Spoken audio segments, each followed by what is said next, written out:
इस कार्यक्रम के पुण्यार्जक हैं स्वर्गीय श्री कैलाश चंद जी जैन, निर्मला जी, मोहित जी, प्रियंका एवं मंत्र जैन, कत्थावाला परिवार कानपुर। ब्रह्मचारिणी सुनीता दीदी, श्री प्रेमचंद जी, पदम कुमार जी, पारस जी, श्रीमती अनीता जी, श्रीमती रश्मि जी, पूनम एवं प्रिंसी जैन, बांसा। आचार्य गुरुदेव भगवान श्री विद्यासागर जी महामुनि राज की, परम पूज्य नवाचार्य श्री समय सागर जी महाराज की, गुणायतन प्रणेता, भावना योग प्रणेता, शंका समाधान प्रोधा, परम पूज्य मुनिवर श्री प्रमाण सागर जी महाराज की, पूज्य मुनिवर श्री निर्वेक सागर जी महाराज की, पूज्य मुनिवर श्री संधान सागर जी महाराज की, समस्त मुनि संघ की। महानुभाव, आज आप सभी बड़े पुण्यशाली हैं। तुलसी नगर श्री 1008 मुनीश्वरनाथ दिगंबर जैन मंदिर तुलसी नगर, महालक्ष्मी नगर एवं निकटवर्ती समाज को आज यह सौभाग्य मिला है। आज का यह शंका समाधान का कार्यक्रम जो भी अपने घर बैठे पारस चैनल, जिनवाणी चैनल, आदिनाथ चैनल और प्रमाणिक ऐप के माध्यम से देख रहे हैं, सकल दिगंबर जैन समाज तुलसी नगर, महालक्ष्मी नगर और निकटवर्ती क्षेत्र उनका हार्दिक हार्दिक अभिनंदन और वंदन करती है। आइए आज की शंका समाधान का यह कार्यक्रम प्रारंभ करें। उसके पूर्व हम सभी एक बार दोनों हाथों को जोड़कर पूज्य श्री के पावन चरणों नमोस्तु निवेदित करते हुए आशीर्वाद प्राप्त करेंगे और इस शंका समाधान को विधिवत तरीके से हम प्रारंभ करने की अनुमति पूज्य श्री से चाहेंगे। तो पूज्य मुनिवर श्री प्रमाण सागर जी महाराज की जय जय जय। पूज्य श्री के चरणों में कोटिशाह नमोस्तु निवेदित करें। हे भगवान नमोस्तु नमोस्तु नमोस्तु। हमारे बीच में आज चेयर वहां लगाई, यहां बुला लें। आज बहुत बड़ा सौभाग्य मिला है। जब निर्वाणा से पूज्य श्री का मंगल विहार हो रहा था, तब एक शादी संपन्न हो रही थी। भगवान वहां एक शादी चल रही थी, वो जैन समाज के लोग थे और वो जैसे ही वहां पर पहुंचे, आशीर्वाद लिया पूज्य श्री का और उन्हें गुणायतन से जुड़ने का एक छोटा सा अवसर मिला है। गुणायतन मित्र के माध्यम से वो आज जुड़े हैं।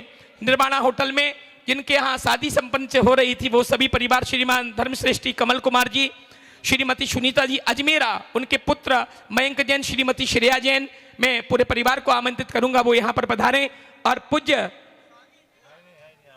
चलिए पूज्य श्री का मंगल आशीष उनको यहीं से मिल रहा है। आइए आज हमारे बीच में अमेरिका से एक ऐसे महान व्यक्तित्व के धनी महापुरुष का अवतरण यहां हुआ है, आज आना हुआ है। पूरे गुणायतन के मुख्य मार्गदर्शक के रूप में 5 लोग हैं, उनमें से एक सौभाग्य हमारे श्रीमान बिमल जी बोबरा अमेरिका मार्गदर्शक जो हैं। एक बार जोरदार करतल ध्वनि से उनका अभिवादन कीजिए। मैं उन्हें सादर आमंत्रित करूंगा कि वो एक बार सपरिवार पधारें। मैं हमारे मुनीश्वरनाथ दिगंबर जैन मंदिर तुलसी नगर के अध्यक्ष, मंत्री, कोषाध्यक्ष, सह सचिव कमेटी को और हर्ष भाई हमारे बीच में यहाँ उपस्थित है शिरोमणि संरक्षक के रूप में, उनको भी मैं आमंत्रित करूंगा आए और ये स्वागत सम्मान का यह कार्यक्रम संपन्न करें। और एक बार इनके सम्मान में जोरदार करतल ध्वनि से आप अपने हस्ताक्षर कर दें। एक बार जोरदार तालियां बजा दें। इधर आए भाई साहब, पधारे महाराज जी के सामने आ जाए। सभी सम्मान का सामान लेके जल्दी से। अच्छा आपके पास, क्या बात है, बहुत सुंदर। आ जाए। मैं दिगंबर जैन समाज महिला मंडल की अध्यक्षा और तृप्ति भाभी को आमंत्रित करना चाहता हूं। तृप्ति भाभी भी आए और तुलसी नगर महिला मंडल की अध्यक्षा वो भी यहां पर जल्दी से आ जाए, बहुत जल्दी। बिमल भाई साहब पधारें और हाँ अभिषेक सम्मान करो, तुम लोग करो। और हमारे बहुत महाराज जी यहां के सारे कार्यक्रमों में जिनका बहुत बड़ा सहयोग हमेशा हमें मिलता है, हमारे महेश भैया पार्षद, क्षेत्र पार्षद महेश जी भी हमारे बीच में यहाँ उपस्थित है। मैं उन्हें भी आमंत्रित करना चाहता हूँ। महेश भैया को कृपया वो भी मंच पर पहुंचे। चलो आ जाए, महिला मंडल आ जाओ जल्दी। तृप्ति भाभी लो, दो उनको, दो फटाफट दो। थोड़े सामने से अलग करें, सामने से। गोधा जी भी हमारे बीच में यहाँ उपस्थित हो चुके। मैं उनसे भी निवेदन करूंगा एक बार मंच पर पहुंचे। और नवीन भैया, नवीन गोधा जी जो हमारे गुणायतन के शिरोमणि संरक्षक और धर्म प्रभावना समिति के अध्यक्ष और महोत्सव अध्यक्ष एक बार जोरदार तालियां बजाकर उनका भी अभिवादन और सम्मान करें। थोड़ा सामने से हटना है। हर्ष भैया और नवीन भैया अनुकृति प्रदान करें उन्हें। साथ में हमारे अध्यक्ष महोदय, हाँ लगा लें, हाथ लगा लें सभी। नवीन भैया, हर्ष भैया, कमेटी, विमल भाई साहब, पूरा परिवार एक बार जोरदार जोरदार तालियों के साथ अनुमोदना करते महानुभाव।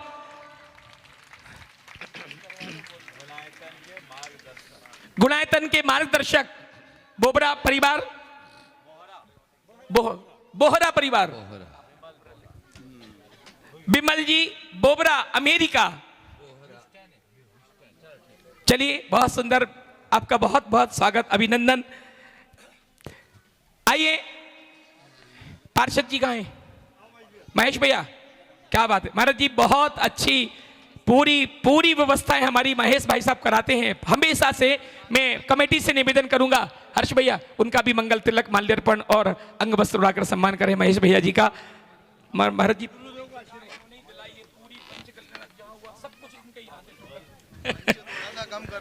कोई बात नहीं, कोई बात नहीं। चलिए महेश भैया का सम्मान करें। आ जाए हर्ष भैया, सब कमेटी आ जाओ। भैया आ जाओ, आप लोग पीछे क्यों हो?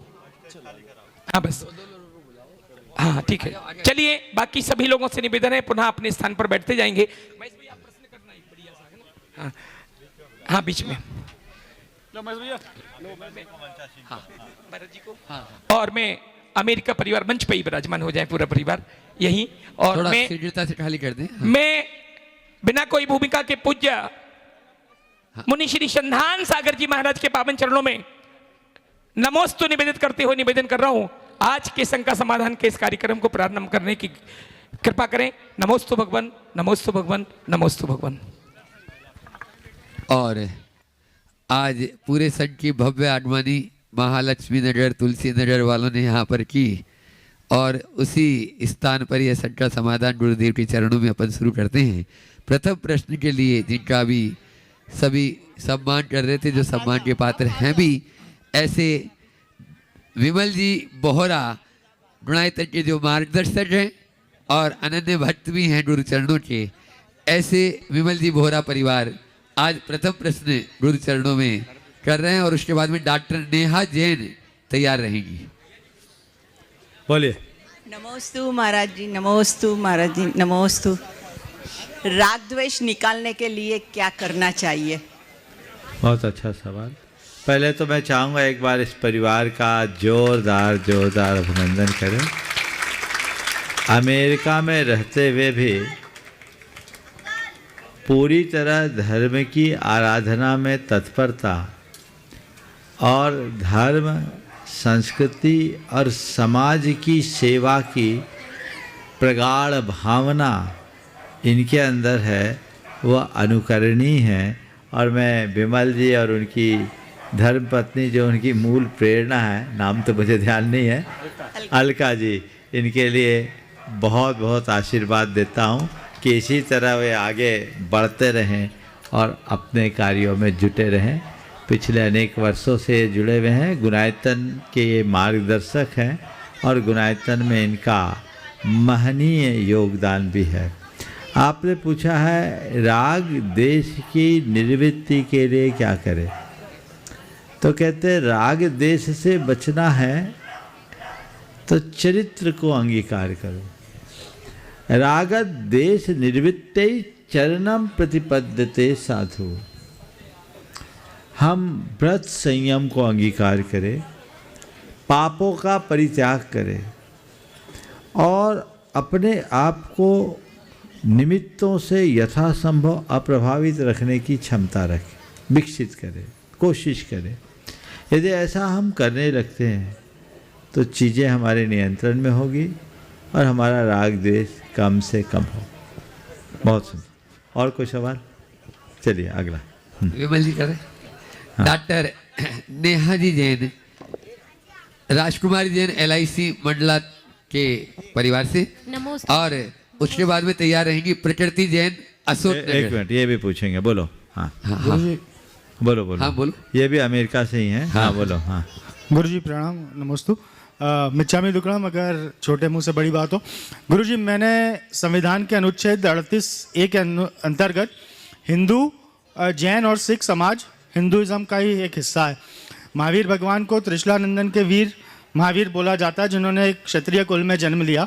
जब जब दुनिया के खतरों को देखते हैं तो माइनॉरिटीज़ पर जो कम संख्या में है, हाँ, उन लोगों पर वो अत्याचार होता है।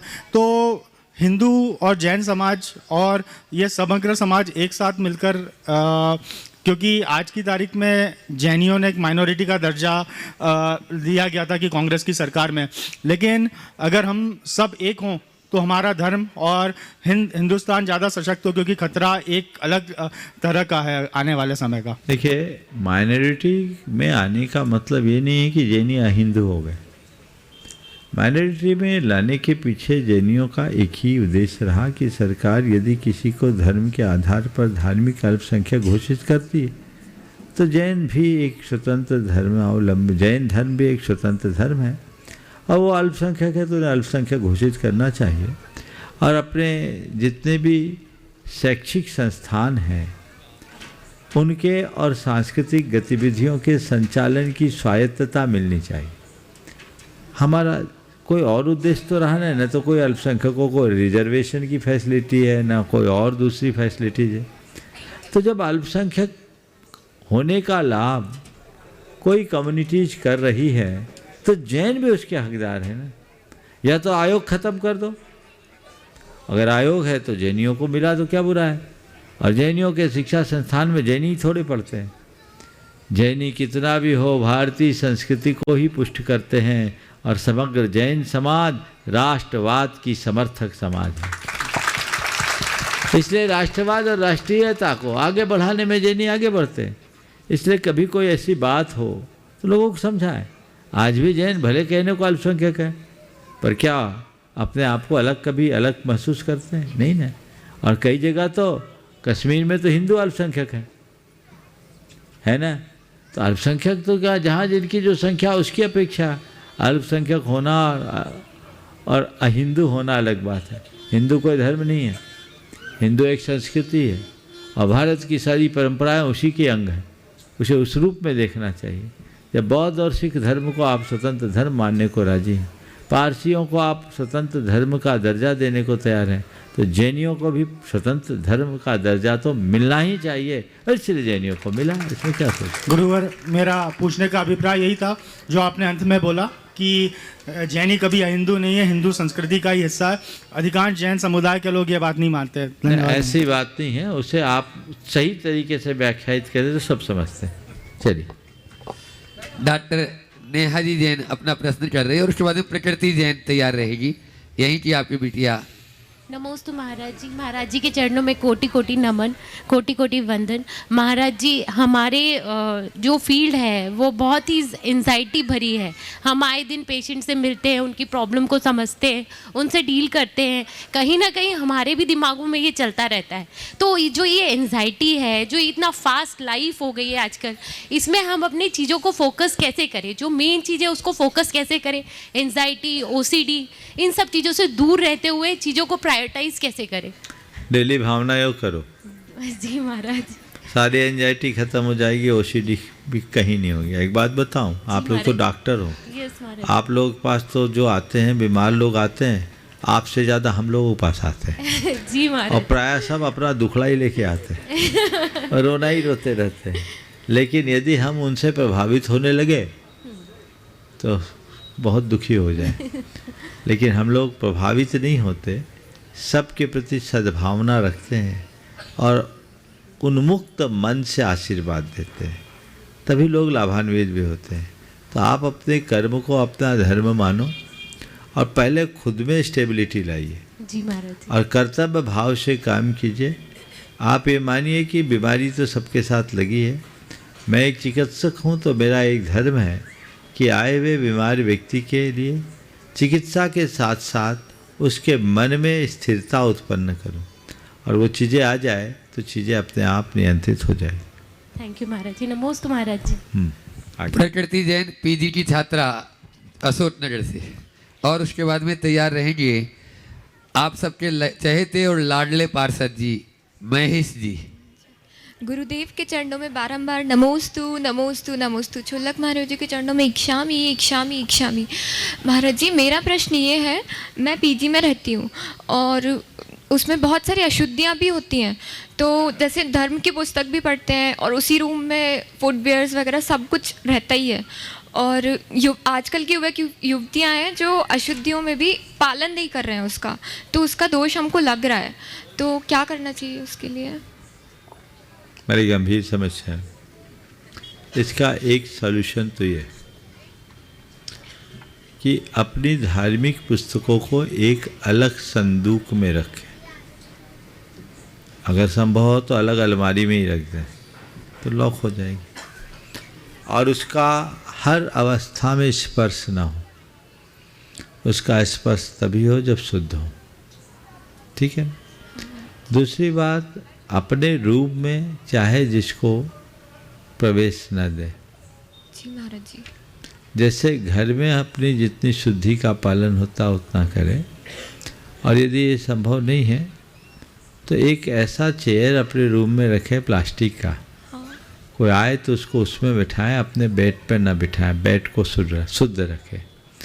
जैसे घर में तुम्हारी माँ 3 दिनों तक शुद्धि का पालन करती है और कराती आई, हाँ महाराज जी, उसे पाला जा सकता है। अल्टरनेट व्यवस्था कर दो, रूम में 2 चेयर रख दो, कोई आया तो उस पर उसको बिठा दो। ज़्यादा अगर दिक्कत है तो खुद बाहर बैठ जाओ, सामने वाले को बाहर बिठा दो, तो व्यवस्थाएं बन जाएगी। सत्यानुष्ठान ही होता है, जितना संभव उतना करना चाहिए। अब लोगों की समस्या तो कदम कदम पर। आप यहाँ क्या बोलते हैं, आप बस में सफ़र कर रहे हो सब साथ है, ट्रेन में सफ़र कर रहे हो सब साथ है, आप मार्केट से कपड़ा परचेज करने के लिए गए। देखिए सूक्ष्मता से एक महिला ने मुझसे कहा, बहन जी ने, कि और शायद ही मेरे को तो लगता है शायद ही और कोई दूसरा ऐसा करता हो। उन्होंने कहा कि मैं बाज़ार से कोई भी साड़ी भी खरीद के लाती हूँ महंगी से महंगी, तो पहले मैं उसे धुलवाती हूँ, उसके बाद अपने अलमारी में रख। मैंने पूछा क्यों? भला पता नहीं किस किस अवस्था के लोगों के हाथ लगने के बाद ये साड़ी मेरे घर तक आई है। मैं घर में तो पूरी शुद्धता का पालन कर लेती, लेकिन ऐसी साड़ी में ला के रख भी दूँ तो घर में शुद्धि कैसे रहेगी? तो पहले धोना फिर यूज करना। बात सूक्ष्मता की है लेकिन बहुत यथार्थ है और इसका पालन करना चाहिए। और आप लोगों में देखिए ज़्यादातर शॉपिंग में कब जाते हैं? जब फ्री रहते है ना। तो अब आप शुद्धि के बारे में विचार कर लीजिए। तो ये शुद्धि का पालन अपने कुलाचार का अंग है, इसे अच्छे तरह से करना चाहिए। मुझे खुशी है तुम जैसी अध्ययनशील युवती ऐसा सवाल कर रही है और पालन करने के भाव से कर रही है। नहीं तो आजकल की नई पीढ़ी तो इन सब बातों को महत्व ही नहीं देती, जबकि इस पर पूरा ध्यान देना चाहिए। एक बार बात आई तो किसी ने कहा नेचुरल प्रोसेस है। मानता हूँ नेचुरल प्रोसेस है। तो हमारे शरीर से जब मल मूत्र निकलता है तो आप लोग उसकी शुद्धि करते कि नहीं करते? वो मल मूत्र की शुद्धि तुरंत हो जाती है क्योंकि हम उसको प्रक्षालित कर लेते हैं और वो निरंतर प्रवाह नहीं होता। लेकिन जो अशुद्धि निरंतर रिश्ते रहे तो वो हमको तो अशुद्ध कर रही है ना।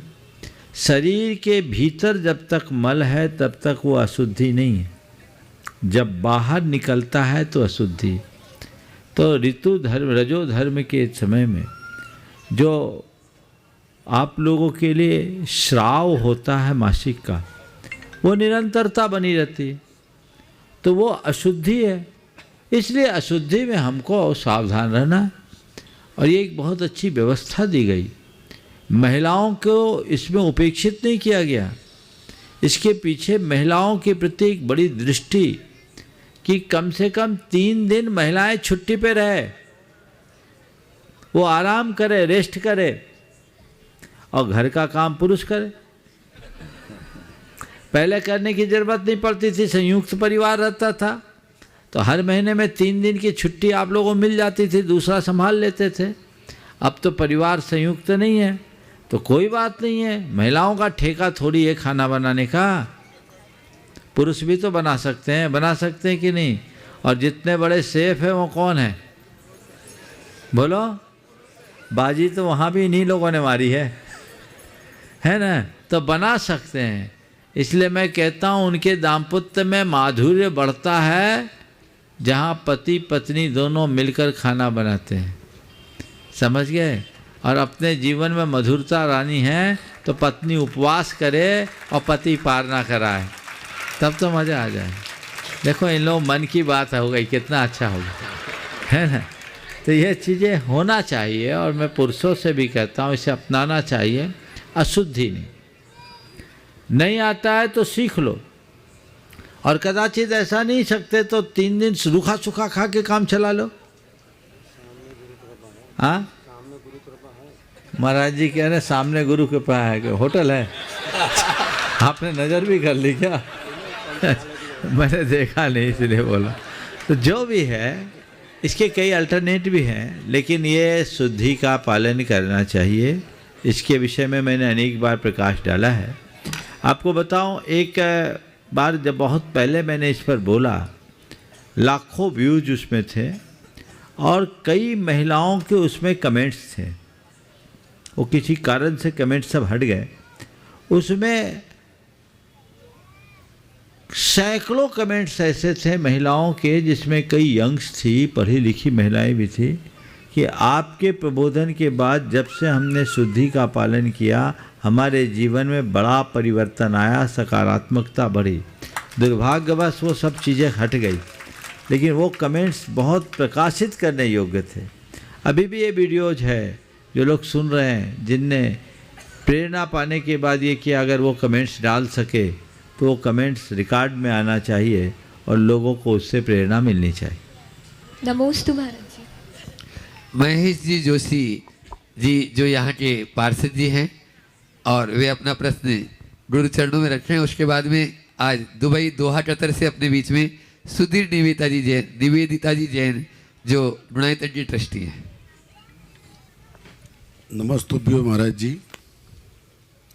मेरा मानना है कि लोग बाग सामान्य साधना समझते हैं महाराज जी का जीवन। मुझे लगता है कि किसी कठिन तपस्या से कम नहीं है महाराज जी का दिनचर्या और जो जीवन होता है। मैं जन्म से जैन नहीं हूँ, लेकिन कर्म से जैन होने का पूरा प्रयास करता हूँ, ऐसा मेरे जैन मित्रों का भी मानना है। मेरा मानना है कि जैन समाज में जन्म लेने से ही नहीं होता है, दिनचर्या उसकी जैन जैसी होनी चाहिए, व्यवहार आचरण उसका इस तरह का होना चाहिए, तभी वो जाकर जैन बनता है। मेरा सौभाग्य है कि जब इस मंदिर की नींव रखी गई थी उस दिन, उसके पहले से जम्बू कुमार जी हों या पूरे अनिल भैया हों, सभी लोग मुझे किस लायक समझा कि मैं किसी काम आ पाऊँ, और जब जब मुझे कोई काम बताया गया तो बिल्कुल मैं साथ में खड़ा रहा हूँ। मुझे लगता है कि भगवान महावीर और 24 तीर्थंकर जी के बताए हुए सद्मार्गों पे चलने का जो अनुसरण कर लेता है वही जैन समाज में बैठने का हकदार हो जाता है। मैं भी इस तरह का प्रयास कर रहा हूँ। अभी पार्षद हैं, आगे बढ़ने की इच्छा सबकी होती है। मेरे मन में इस तरह का ही प्रश्न है, गुरुजी आप मार्गदर्शन करें। देखिए बहुत अच्छे भाव है। पहले तो मैं चाहूँगा जोशी जी का जोरदार अभिनंदन करो, और मैं जोड़ दूँ महेश जोशी नहीं, जैन महेश जोशी, तो शायद अच्छा लगेगा आपको। आप लोगों को अच्छा लगा तो एक बार इनका जोरदार अभिनंदन करो। देखिए जैन शब्द जातिवाचक शब्द नहीं है, जैन शब्द गुणवाचक शब्द है। जैन जिन से बना है, जो अपने आप को जीते वो जिन है, और जो जिन का अनुसरण करे वो जैन। समझ गए? तो हम अपने आप को जीतने वालों में अपने आप को शामिल करें, और जिनने जीत लिया यदि हम उनका अनुसरण कर रहे हैं तो हम स्पष्टतया जैन हैं। जन्म से जैन लेने मात्र से कोई जैन नहीं होता। वास्तविक जैन तो वही है जो कर्म से जैन बनता है। जो अहिंसा के प्रति आस्थावान है, जो अपरिग्रह के प्रति आस्थावान है, वह सब जैन है। और हम तो चाहते हैं पूरा भारत जैन बने। भारत क्या, हम पूरे विश्व को जैन बनाना चाहते हैं, क्योंकि पूरे विश्व को हम अहिंसामय रूप में देखना चाहते हैं। हम पूरे विश्व को अपरिग्रह के आदर्श के साथ जुड़ा देखना चाहते हैं, और हम लोगों का यही प्रयास। तो हमें उस तरफ दृष्टि रखनी चाहिए। और जैन धर्म में ये पूरी व्यवस्था है कि हर किसी को जैन होने का अधिकार, वो कर्म से जैन बने, और असली जैन वही है। इसलिए आपने जो भावना व्यक्त की है, मेरा पूरा आशीर्वाद है। आगे बढ़िए, जैन ही नहीं आप जिन बन जाए, मैं ऐसी भावना भरता हूँ। आपने जो कहा हमें आगे बढ़ने की भावना है, बढ़ते रहिए। मैं तो हमेशा भगवान से एक ही प्रार्थना करता हूँ, हे भगवान, अच्छे लोग के हाथ में शासन की कमान हो, प्रशासन की कमान। अच्छे लोग आगे बढ़ेंगे और उनके हाथ में शासन प्रशासन की कमान होगी तो देश का भविष्य अच्छा होगा। आप लोग भी रोज़ पढ़ते हो और भगवान से प्रार्थना करते हो, धर्मधारी हो नरेशा। आज राजा नहीं है, प्रजातांत्रिक व्यवस्था है, और प्रजातांत्रिक व्यवस्था में जनप्रतिनिधि ही एक प्रकार का नरेश हो। तो हम यही समझते हैं कि ऐसे ही व्यक्ति को अपना जनप्रतिनिधि बनाना चाहिए जो धर्मधारी हो, और धर्मधारी व्यक्तियों को यदि जनप्रतिनिधि बनते हैं तो अपना पूरा समर्थन देना चाहिए, उन्हें आगे बढ़ाना चाहिए। मेरा भी आशीर्वाद। दोहा कतर से सुधीर निवेदिता जी जैन जो गुणायतन की ट्रस्टी हैं, और उसके बाद में पाठशाला के बच्चों के बहुत सारे प्रश्न हैं, लेकिन एक प्रश्न कियान बजाज वो करेंगे पूरे पाठशाला के बच्चों के साथ में। इतने बच्चों में एक दोगे लड़ाई हो जाएगी, दो एक लड़का पूछेगा, एक लड़की पूछेगी, ठीक है? चलो बोलिए।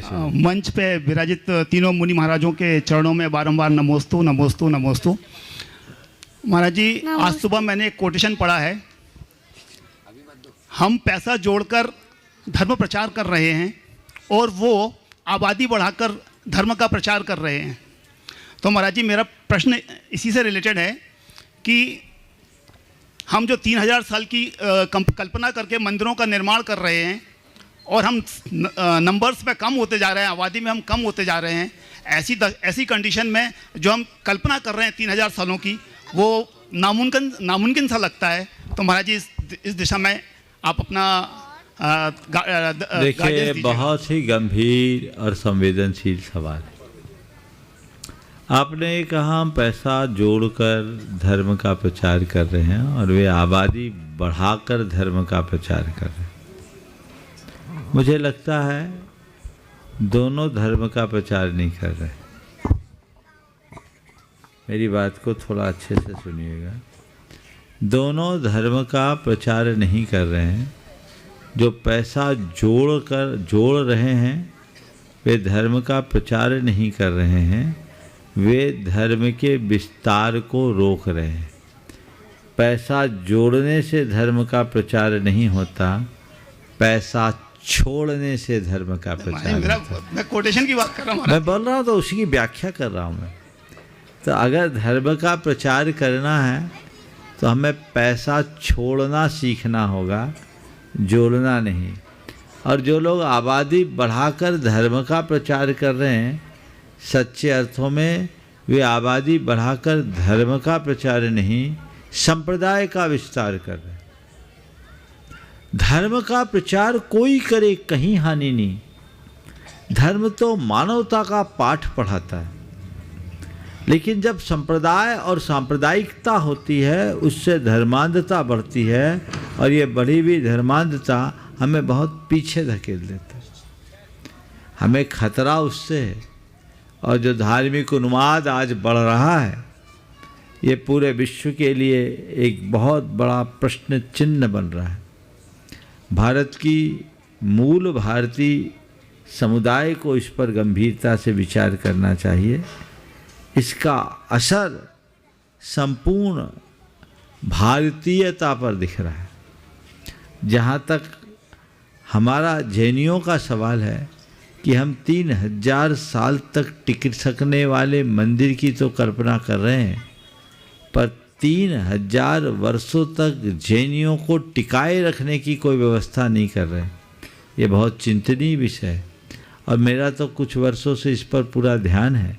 2 दिन पहले भी मैंने कहा था कि हम कल ही कहा था कि हमें एक मिशन चालू करना चाहिए, बल्कि मैंने अपने स्तर पर कर दिया, जैन बनाओ जैन बढ़ाओ। और जैन बनाने के नाम पर तुम्हारे नाम वाले जैन बने ये कोई ज़रूरी नहीं, हमें महेश जोशी जैसे लोग जैन बने हैं। आप लोगों ने ध्यान नहीं दिया, मैंने तुरंत उनके नाम के आगे जैन लगा दिया, समझ गए। हमें ऐसे श्रद्धालुओं को तैयार करना होगा। जैन धर्म की सार्वभौमिकता को जगत व्यापी बनानी होगी। बच्चे बच्चे के हृदय में ये बात बिठाने में समर्थ हो जाए कि जैन धर्म जैन धर्म एक ऐसी जीवन शैली का पाठ पढ़ाता है जो हमारे जीवन को सहज, शांत और संतुलित बनाता है, सुखी बनाता है। हर व्यक्ति जैन धर्म के प्रति आकर्षित हो जाए, वो जैन जीवन शैली को अपनाने के लिए उत्साहित हो जाए, उसके हृदय में जैन धर्म के मूलभूत सिद्धांतों के प्रति श्रद्धा जाग जाए, तो फिर क्या होगा? आप सोच रहे जिनसे हमें खतरा होगा, यदि वही विचारों से जैन हो जाएगा तो आपका प्रहरी बनेगा, खतरा कहाँ? तो हमें उस दिशा में बढ़ना चाहिए। आप सोचो कि हम जैनी हैं और एक साथ संख्या बढ़ा दे तो तुम्हारा प्रोडक्शन ही नहीं बढ़ाओगे कैसे? और व्यवस्था बुद्धिजीवियों के यहाँ होनी नहीं है, बाकी के यहाँ तो लाइन लगी, समझ गए ना? हाँ, 4 होना चाहिए, विचार तो करो। हाँ, और बोलो। हाँ, कोई नहीं, बुद्धिजीवियों को कुछ नहीं, महाराज की सभा में तो फिर भी बोल देंगे, पर कुछ नहीं। मैंने कल ही बोला था, पहले 2 जाते थे, 4 छोड़ के जाते थे, फिर 2 को छोड़ के जाने लगे, अब 2 1 और कुछ तो 1 भी नहीं, तो बचेंगे कहाँ? ये एक बहुत गंभीर विषय है। समाज के संभ्रांत वर्ग को इस पर विचार करना चाहिए। मैंने एक दिन एक बात कही थी, हो सकता है मेरी इस बात को लोग गलत नज़रिए से लें, लेकिन इस बात पर विचार करना चाहिए। जैसे अनेक प्रकार के प्राणियों में उनकी कई नस्लें होती, वो नष्ट हो गई। जैसे गाय की बहुत सारी उत्तम जातियां नष्ट हो गई, जैसे कामधेनु नस्ल होती थी वो नहीं है, कई जातियां लुप्त प्राय है। क्यों नष्ट हो गई? क्योंकि वो जीन्स खत्म हो गए। मुझे ऐसा लगता है कि आज जो व्यवस्थाएं बन रही है उसमें समाज के जो संभ्रांत लोग हैं वे संतति नियंत्रण के चक्कर में फंसे तो उनकी संख्या घटते जा रही, दूसरों की संख्या बढ़ते जा रही है। तो धीरे धीरे धीरे घटते घटते घटते कहीं कुछ जातियां विलुप्त न हो जाए, उनकी नस्लें नष्ट न हो जाए, इस पर भी विचार करना चाहिए।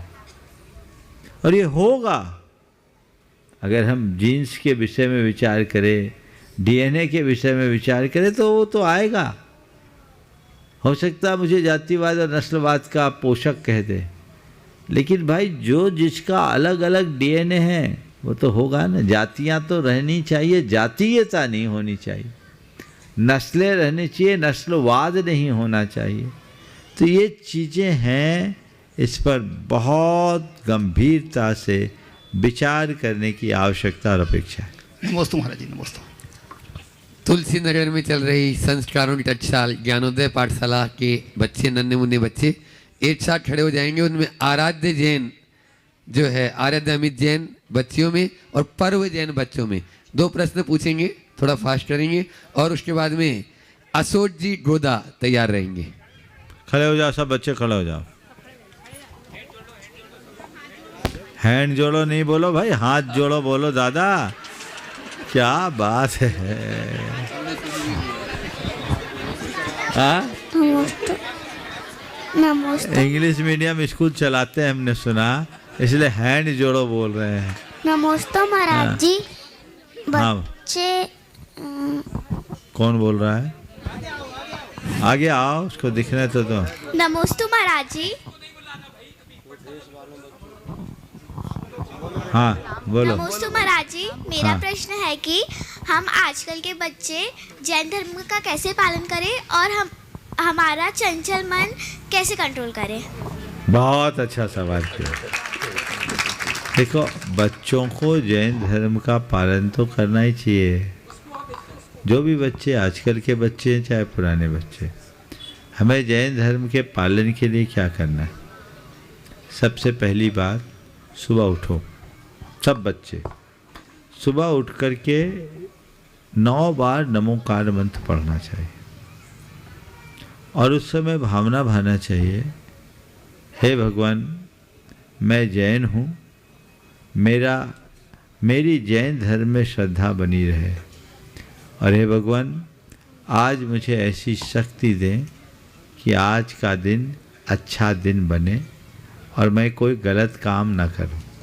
समझ गए? ये करना चाहिए। दूसरी बात, जो चीज़ें जैन धर्म में निषिद्ध है, जिनके बारे में कहा गया है कि ये चीज़ें हमें नहीं करना चाहिए, उनसे बचना चाहिए। समझ गए? हम धर्म का काम करें, अच्छी बात है, नहीं कर पाए तो अधर्म का काम नहीं करना। समझ गए? तो जो चीज़ें हम लोगों को मना किया गया वो चीज़ें हमको नहीं लेना। और फिर अगर स्कूल जाओ, उसके पहले संभव हो तो भगवान के दर्शन करो। रोज़ नहीं कर सकते तो संडे के संडे दर्शन जरूर करो। पाठशालाओं में जो पढ़ाया जाए वो पाठशालाएं को प्राप्त करो, है ना।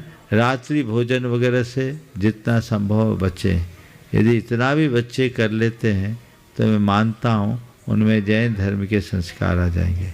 उन्हें अष्टमूल गुणों का पालन करना चाहिए। जो जैन होने की पहचान है वो क्या है?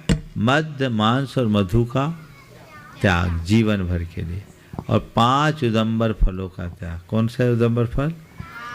बड़, पीपल, पाकर, उमर और कठुमर। ये अपन खाते भी नहीं है, तो ये इनका त्याग करके अष्टमूल गुणों को धारण कर लो तो तुम्हारे जैन होने की पहचान बन जाएगी। ठीक है? फिर जितना बन सके अपने को आगे बढ़ाना चाहिए। ठीक है ना? चलो। और चंचल मन को कंट्रोल कैसे करें? देखो, ये तो बड़ों के भी बस का नहीं है। बच्चे क्या करेंगे? चंचल मन हो तो अच्छी भावनाएं भाएं और उस समय बड़ों से मार्गदर्शन ले लें, उनकी बात मानने लगे, हमारा मन कंट्रोल होगा। पर्व जैन। सभी महाराजियों को नमोस्तु नमोस्तु नमोस्तु एवं एलक और छुल्लक जी को इच्छामि। मेरा प्रश्न ये है कि हम लोग शांति अभिषेक के बाद ही शांति धारा क्यों करते हैं, पहले क्यों नहीं? कृपया मेरी शंका का समाधान कीजिए। आप अभिषेक करते हो? हाँ। बहुत सुंदर। एक बार इस बच्चे का अभिनंदन कर दीजिए। देखिए, अभिषेक पूजन के पूर्व की एक क्रिया है, और जब अभिषेक सब कुछ हो जाए तो हम भगवान से कुछ विशेष प्रार्थना करते हैं, कामना करते हैं। तो हम किस चीज़ की कामना करें? तो शांति की कामना करते हैं। तो कुछ करने के बाद ना कामना की जाती है, सीधे सीधे कामना करना ठीक नहीं, इसलिए पहले अभिषेक कर ले, फिर उसके बाद शांति धारा करते हैं और विशेष मंत्रों के साथ करते हैं। समझ गए? हाँ। असोर जी। नमस्ते महाराज जी। नमस्ते महाराज जी। बोलो बोलो बेटा। हाँ हाँ बोलो। छोटे बच्चे अभिषेक क्यों नहीं कर सकते? इसलिए मेरे पापा को देखता हूँ तो मेरा भी मन करता है देख। वैसे जब आप थोड़े बड़े हो जाओगे तो आप भी करना, छोटे हैं ना इसलिए नहीं करेंगे। चलो।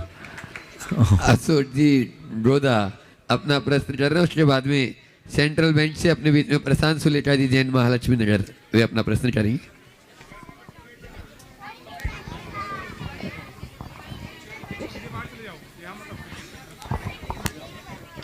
नमोस्तु नमोस्तु नमोस्तु महाराज जी, सभी गुरुवरों को मेरा नमोस्तु नमोस्तु। एलक जी, सभी एलक जी को मेरा इच्छामी इच्छामी इच्छामी।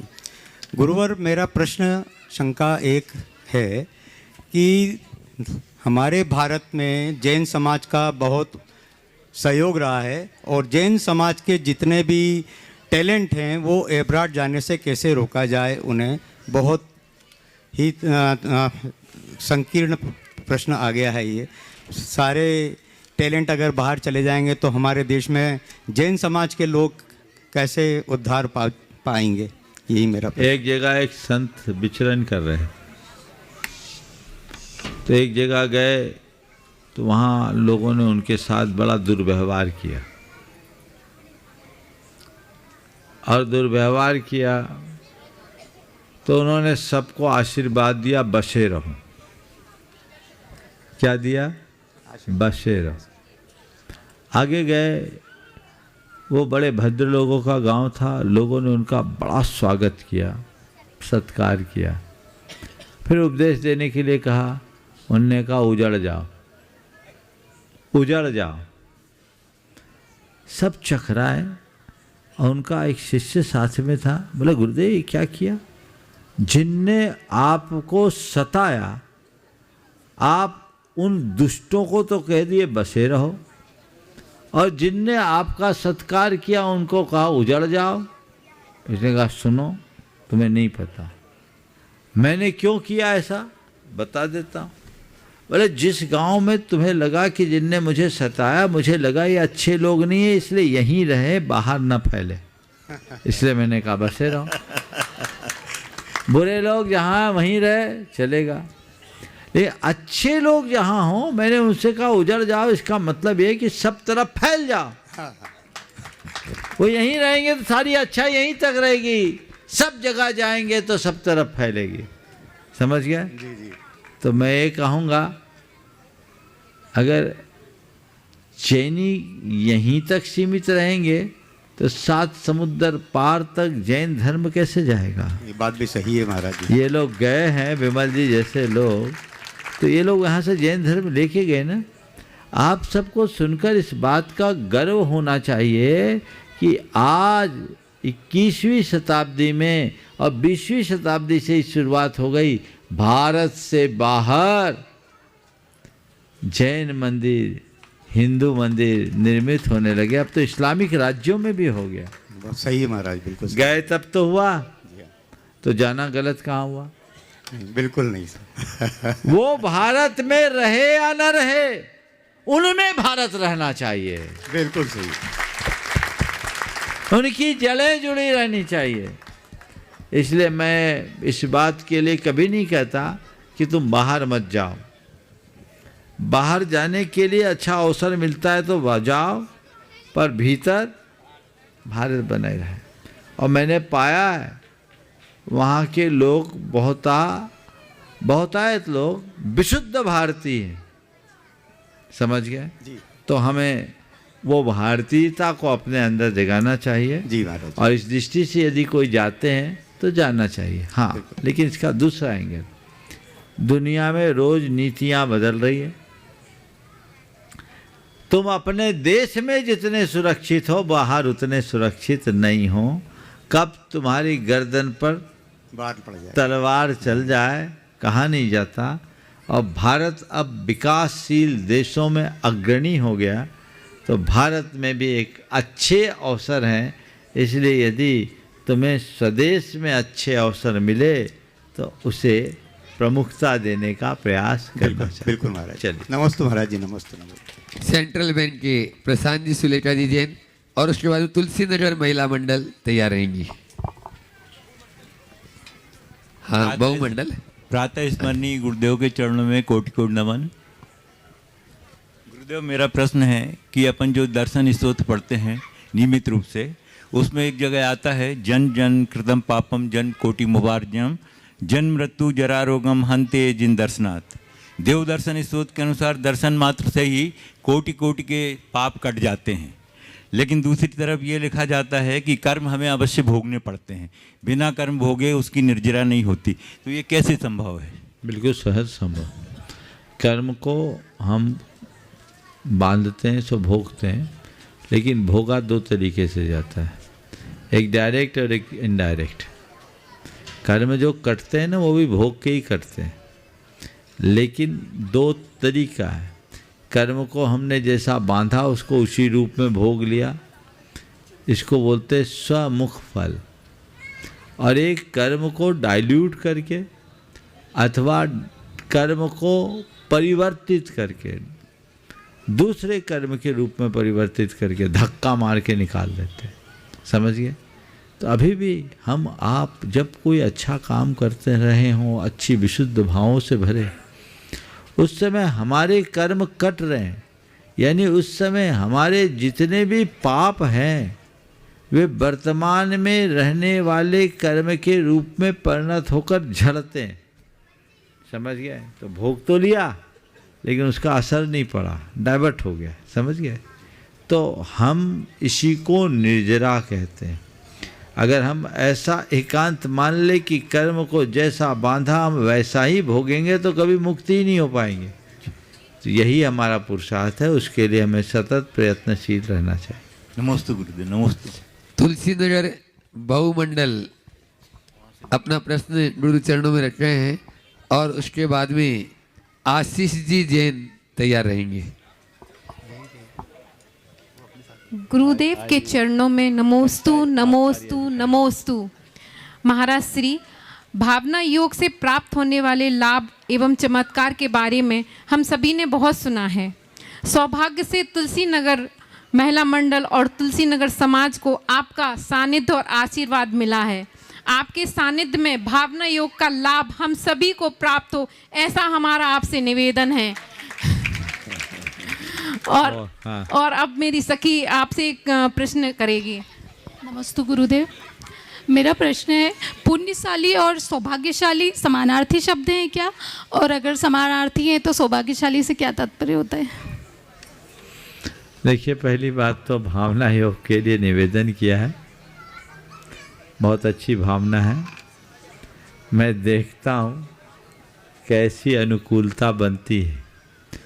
अब आज तो आए हैं, कल तो नहीं, लेकिन आप लोगों का भाग्य रहा और आगे रहे तो कल इसके बारे में विचार करें। आपने पूछा है पुण्यशाली और सौभाग्यशाली में क्या अंतर? ऐसे देखा जाए तो अंतर नहीं है, पर मैं दोनों में अंतर देखता हूँ। जिसको अच्छे संयोग मिले वो पुण्यशाली, और जो उस संयोग का अच्छा प्रयोग करे वो सौभाग्यशाली। अवसर मिलना पुण्य है और अवसर का सदुपयोग करना सौभाग्य, ऐसा समझा जा सकता। नमस्ते महाराज जी। हाँ, नमस्ते। आशीष माइक दो। हाँ, उधर आशीष जी जैन आपके यहीं के आबकारी अधिकारी जो है, और उसके बाद में तैयार रहेंगे विद्या प्रमाण मंडल युवा मंडल तुलसी नगर। नमोस्तु महाराज जी। विद्या प्रमाण युवा मंडल तुलसी नगर तैयार रहेगा। सभी मुनिराजों के चरणों में नमोस्तु। चोलक जी को इच्छामी। महाराज जी, आजकल साध साधन, इन दोनों में अंतर करना भूल गए हैं। जो हमारा साधन होता था उसको ही साध्य समझ लिया है। आजीविका के रूप में मैं पूछना चाह रहा हूँ महाराज जी की जो आजीविका में धनार्जन हमारा साधन होना चाहिए जीवन जीने का, इसको ही हमने साध्य मान लिया है। महाराज जी, इसको लेके मार्गदर्शन कीजिए। नमस्ते महाराज जी। बहुत अच्छा सवाल है, और तुम्हारे जैसे युवा अधिकारी के मुख से ऐसा सवाल सुन करके तो बहुत अच्छा लगता है। निश्चित धन जीवन निर्वाह का साधन है, साध्य नहीं। लेकिन जब हम साधन को ही साध्य मान लेते हैं तो मामला बिगड़ जाता है। ये मानना चाहिए कि धन से जीवन में बहुत कुछ मिलता है, पर सब कुछ धन से नहीं मिलता। वो हमें थोड़ी सुविधा दे सकता है, लेकिन वो सर्वस्व नहीं दे सकता। वो हमारे जीवन का मंजिल नहीं, ये समझना चाहिए। हम आप जो भी धन का संग्रह भी करते हैं, धन अर्जित करते हैं, तो उसके पीछे एक ही मानसिकता होती है, क्यों? जीवन के लिए। तो धन जीवन के लिए है, जीवन धन के लिए नहीं, इस भेद रेखा को समझना चाहिए। अन्यथा व्यक्ति केवल पैसे का कीड़ा बन के रह जाता है, न उसका उपयोग कर पाता और न ही उपभोग। ब्रह्मचारी नितिन भैया जी के मार्गदर्शन में विद्या प्रमाण युवा मंडल तुलसी नगर वे अपना प्रश्न रखें और उसके बाद में तैयार रहेंगे गुणायतन जी शिरोमणि संरक्षक चातुर्मास के नवरत्न हर्ष तृप्ति जैन और उनके साथ में नवीन जी गोदा और अपनी पूरी टीम। सर्वप्रथम महाराज जी, हम लोगों ने अभी नया ग्रुप बनाया है जिसका नाम है विद्या प्रमाण साधु सेवा युवा संघ, और हमने टैगलाइन रखी है महाराज जी की जो काम करे जो समय पै जाए वो युवा, कोई एज नहीं रखी इसमें, सब युवा हैं इसमें। और महाराज जी हमारा प्रश्न तो नहीं है, बस हम ये चाह रहे हैं महाराज जी एक चीज़ कि ये सभी इसमें प्रोफेशनल लोग हैं, सर्विस वाले लोग हैं, और तो समय की थोड़ी वो रहती है और कोशिश करते हैं सभी आ जाएं, इकट्ठे हो जाएं।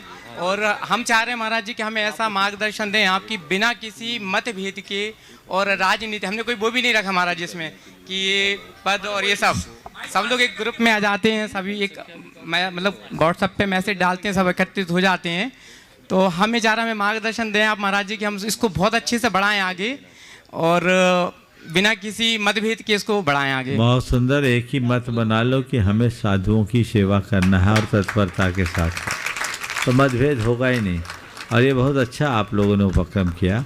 एक रत्नत्रय ग्रुप है वैभव नगर में, उन्होंने इसी तरीके से किया और बहुत अच्छा काम कर रहे हैं, और इस चातुर्मास में तो बहुत सक्रिय भूमिका रही। ऐसे ही आप लोगों ने ये पहल की है, मुझे उम्मीद है कि निश्चित सफलता मिलेगी और आप लोग इसी में लगे रहिए। बहुत बहुत नमोस्तु। रथ यात्रा में भी करीब 28 रथ की रिस्पॉन्सिबिलिटी पहले 11। हाँ, ये मैं चूक गया। यहाँ के रथ यात्रा में तुलसी नगर की बहुत बड़ी भूमिका थी, और मुझे तो लग ही रहा है कहीं ना कहीं आप लोग भूमिका थी तभी तो हम यहाँ आ पाए, नहीं तो हम तो सोचे थे कि पिछली बार ही निपटा दिए 2 घंटे में, और उस समय शेड्यूल बहुत टाइट था, और आप लोग भी थोड़े संतुष्ट तो हो ही गए थे कि कम से कम महाराज आ तो गए, आने की संभावना भी नहीं, लेकिन पुण्य प्रबल होता है तो सुयोग जरूर मिलता है। और भाई नितिन भाई और वो एक आपका सचिन है, वो बार बार महाराज आपको तो आना ही है। मैं उसको समझा दिया कि अरे घर में चलन पड़े या ना पड़े, घट में तो पड़े। बोले महाराज कैसा लगेगा, ये योग अपने आप बना देता है, ये दो नहीं ऐसे सब होंगे। तो ये भावना अपनी बना के रखिए, परिणाम जरूर निकलेगा। हाँ हर्ष। गुरुदेव के चरणों में बारंबार नमोस्तु नमोस्तु नमोस्तु। गुरुदेव, जो बहुमंडल ने प्रश्न उठाया है मैं उसी को आगे बढ़ा रहा हूँ कि जो आज सत्संग मेरे निवास पर सत्संग जो चरण पड़े तो वो मेरे पुण्यशाली में माना जाऊंगा या सौभाग्यशाली में माना जाऊंगा? देखो, पुण्यशाली भी हो सौभाग्यशाली भी हो, समझ गए। लेकिन मैं एक और चीज़ जोड़ना चाहता हूँ, तुम पुण्यशाली भी हो गए सौभाग्यशाली भी हो गए, लेकिन अब हमें महाभाग्यशाली बनना चाहिए। ये क्या हो गया महाराज? वो कैसे? पुण्यशाली, सौभाग्यशाली और महाभाग्यशाली। साधु के दर्शन पाओ तुम्हारा पुण्य, साधु तुम्हें दर्शन दे तुम्हारा सौभाग्य, और तुम खुद साधु हो जाओ महाभाग्य। समझ गए? वहाँ जाओ, लाभ होगा। चलिए नमस्ते गुरुदेव, नमस्ते। हाँ बोलो। ये भगवान आज ही लॉन्च किया है हमने, ये विद्या प्रमाण युवा मंडल, इनके लिए विशेष आशीर्वाद। बहुत बहुत आशीर्वाद। आप लोग ऐसे ही गठित रहे। हाँ। और महालक्ष्मी नगर अगर यहाँ समाज है पूरी हमारी, तो कल के प्रश्न में महालक्ष्मी नगर महिला मंडल या बहुमंडल या वो अपना एक नाम दे देंगे, तो कल के प्रश्न मंच में उनका एक नाम यहाँ पर आएगा। और दूसरा, पाठशाला परिवार की बहनें बहुत ज्यादा चाह रही, लेकिन आज नहीं, कल उनका प्रश्न कल ही उनका आ जाएगा। अभी लास्ट हाँ सूचना है गुरुदेव, हमारा तो क्वेश्चन शंका रहेगी। कल अब रहने कल करना। हाँ, सुषमा आज रवि कल समय हो गया। कल सुबह आपकी जो भी क्रिया है, प्रवचन का समय 9 बजे से, ठीक है, इसी मंच पर, इसी मंच पे होगा। और कल का संघ का समाधान भी इसी स्थान पर अपने निर्धारित समय पर होगा। चलिए, आप लाभ लीजिए। ये 2 दिन का प्रवास तो आपका सुनिश्चित है, आगे आपका भाग्य। बोलिए परम पूज्य आचार्य गुरुवर श्री विद्यासागर जी महामुनिराज की, परम पूज्य मुनिवर श्री प्रमाण सागर जी महाराज की, पूज्य मुनिवर श्री निर्वेक सागर जी महाराज की, पूज्य मुनिवर श्री संधान सागर जी महाराज की, समस्त मुनि संघ की।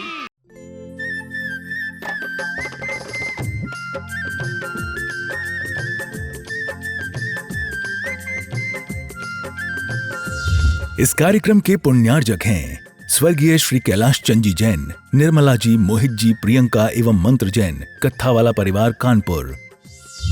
ब्रह्मचारिणी सुनीता दीदी, श्री प्रेमचंद जी, पदम कुमार जी, पारस जी, श्रीमती अनीता जी, श्रीमती रश्मि जी, पूनम एवं प्रिंसी जैन, बांसा।